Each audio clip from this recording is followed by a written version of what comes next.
நம் தமிழர்கள் அனைத்து துறையிலும் வல்லுநர்கள், தமிழர்களிடம் அனைத்து தகுதிகளும் இருக்கிறது என அமைச்சர் நாசர் கூறியுள்ளார்.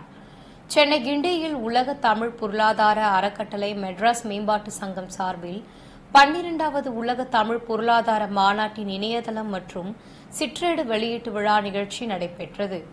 உலக தமிழர் பொருளாதார நிறுவனத்தின் தலைவர் டாக்டர் VRS சம்பத் தலைமையில் நடைபெற்ற இந்த மாநாட்டில் சிறப்பு விருந்தினராக சிறுபான்மை நலத்துறை மற்றும் அயலக தமிழர் நலத்துறை அமைச்சர் சாமு நாசர், VIT பல்கலைக்கழக வேந்தர் டாக்டர் G. விஸ்வநாதன், BJP குழுமம் தலைவர் டாக்டர் பழனி G. பெரியசாமி, பாராளுமன்ற உறுப்பினர் MM. அப்துல்லா, ஜெம் குழுமம் தலைவர் கி. வீரமணி, மாதா மருத்துவக் கல்லூரி தலைவர் டாக்டர் பீட்டர், முன்னாள் இந்திய தூதுவர் மகாலிங்கம், தமிழ்நாடு அறக்கட்டளை முன்னாள் தலைவர் வீரவேணுகோபால், சேலம் சட்ட கல்லூரி தலைவர் doctor T. Saravanan, president group தலைவர் A. அபுபக்கர், மெகா தொலைக்காட்சியின் நிர்வாக இயக்குநர் முனைவர் திருமதி ஜெயந்தி தங்கபாலு, மெகா தொலைக்காட்சியின் இயக்குநர் இந்திரா தங்கபாலு உள்ளிட்ட பலர் கலந்து கொண்டு இணையதளத்தை தொடக்கி வைத்து மாநாட்டு விளக்க அறிக்கையை வெளியிட்டனர்.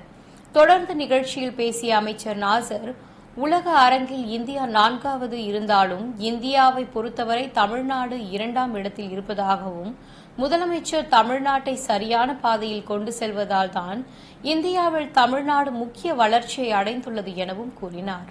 அவர் என்னடானாக்கா அவர் சொல்றாரு, ஆய்வறிக்கை சொல்றாரு, பல நாட்டுடைய வளர்ச்சிக்கு நான் ஆய்வு செய்திருக்கிறேன்.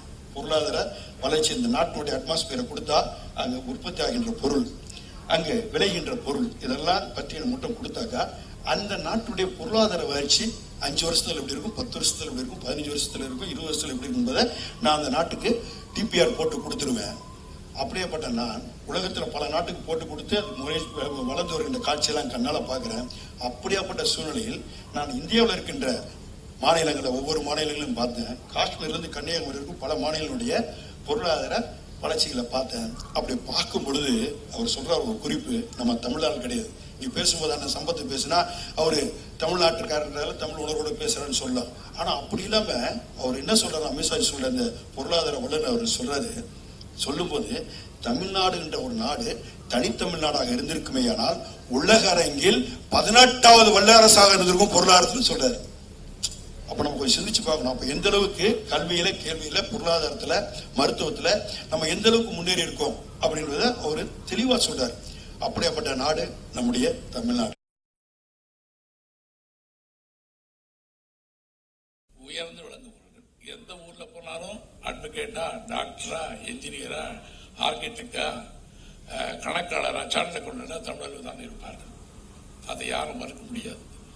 நான் ஒரு தடவை ஒரு 25 வருஷத்துக்கு முந்தி டெல்லியில இந்த பீர் தயார் பண்ற தொழிற்சாலைக்கு போனேன். அதனுடைய கணக்காளர் யார் சொன்னால் தமிழ்நாட்டை சேர்ந்தவர்.